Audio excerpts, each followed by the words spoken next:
Okay, so I am making butternut squash soup in my new Instant Pot Ace blender.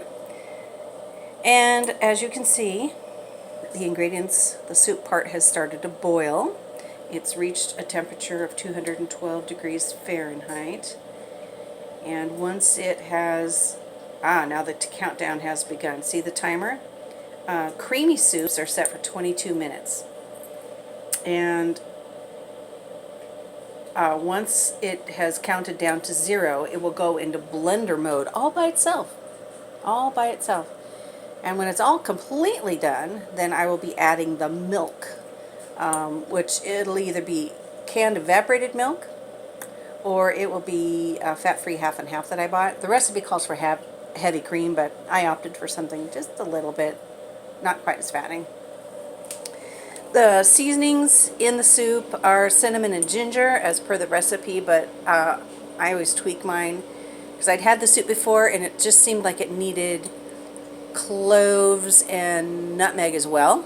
So I've added a 1/4 teaspoon of each of those. And I've also, to this mix, added 1 can, the small can of pumpkin pie filling. Other than that, everything else is the same.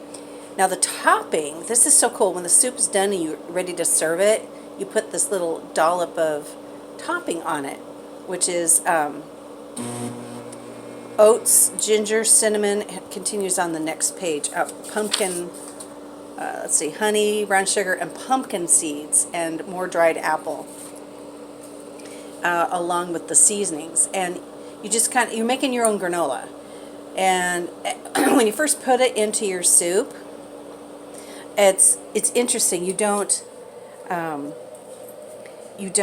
taste that the seasonings yet. You have to actually let it sit for a minute to let those toppings blend. And boy, howdy, is this like such a delicious soup.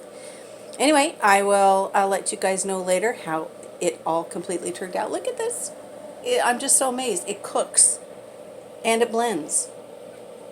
And I haven't had to do anything. I haven't had to tend to it or anything. I put the ingredients in, turned it on, and walked away.